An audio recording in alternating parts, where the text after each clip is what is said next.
Opposition के जो MPs हैं उनको रोका गया, क्या कुछ आप लोग मुद्दा उठाना चाहते हैं? देखिए, 1 तारीख का ये मुद्दा है। सीआईएसएफ कभी भी पार्लियामेंट के भीतर नहीं लगी है। हमेशा पार्लियामेंट का ही जो स्टाफ या ऑफिसर होते हैं एज अ मार्शल के रूप में काम करते हैं। एक तो आप सीआईएसएफ को पार्लियामेंट के अंदर लेकर आए हैं। दूसरा, इवन जब अरुण जेटली साहब भी थे, जो ऑपोजिशन के लीडर थे, सुषमा स्वराज को भी हम लोगों ने कोट किया। उन्होंने भी कहा था कि this is a part of लोकतंत्र। ये प्रोटेस्ट करना, सदन में वेल पे जाना, ये एक लोकतंत्र में प्रोटेस्ट करने का तरीका है। और हमेशा मार्शल जब अति होती थी, जब आप भी यूपीए 1-2 में आपने तो टेबल में पैसे लाके रख दिए थे। 2008 23 जुलाई मुझे आज तक याद है, न्यूक्लियर डील पे, तब भी मार्शल ने आपको सिविलाइज तरीके से हटाया था। लेकिन 1 तारीख को जिस तरह से पार्लियामेंटेरियन को एक तरह से अपमानित किया गया, सीआईएसएफ का मैं दोष नहीं दूंगी। आपको जिस तरह से इंस्ट्रक्शन दिया गया उसी तरह से आपने काम किया। अब सीआईएसएफ किसके अंडर है? जिनके अंडर है, आई थिंक होम मिनिस्ट्री के अंडर है। तो क्या अब होम मिनिस्ट्री पार्लियामेंट के अंदर को डिक्टेट करेगी? क्या कभी पार्लियामेंट इस तरह से डिक्टेट हुआ है?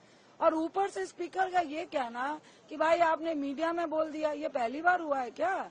आपको लेटर लिखा है, इतने सूत्र है, सूत्र से कहीं भी आ सकता है। लेकिन मुद्दा इज सीआईएसएफ पार्लियामेंट के भीतर क्या कर रही है और लोकतंत्र में जो प्रोटेस्ट का तरीका है उस पे सीआईएफ का इंटरफेरेंस क्यों है? और क्या होम मिनिस्टर का पूरा पुलिसिया तंत्र पार्लियामेंटेरियन को जो अपोजिशन के होंगे उनको डिक्टेट करेगा, कंट्रोल करेगा?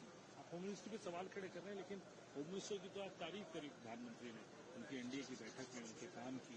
अरे भाई साहब, होम मिनिस्टर किसके हैं? प्रधानमंत्री के हैं।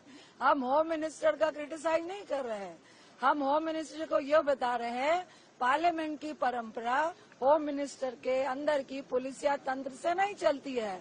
ये महापंचायत है। लोकतंत्र है तो होम मिनिस्ट्री है, लोकतंत्र है तो डिफेंस मिनिस्ट्री है, लोकतंत्र है तो आज प्रधानमंत्री है। और अगर महापंचायत ही नहीं रहेगी, अगर उसको आप डिक्टेट करेंगे तो आप कहीं से भी जीत के नहीं आने वाले। तो मुद्दा और प्रश्न किसी का भी बुराई या वो नहीं है। सदन इस तरह से नहीं चलता आया है। सदन की परंपरा पे आक्षेप किया है।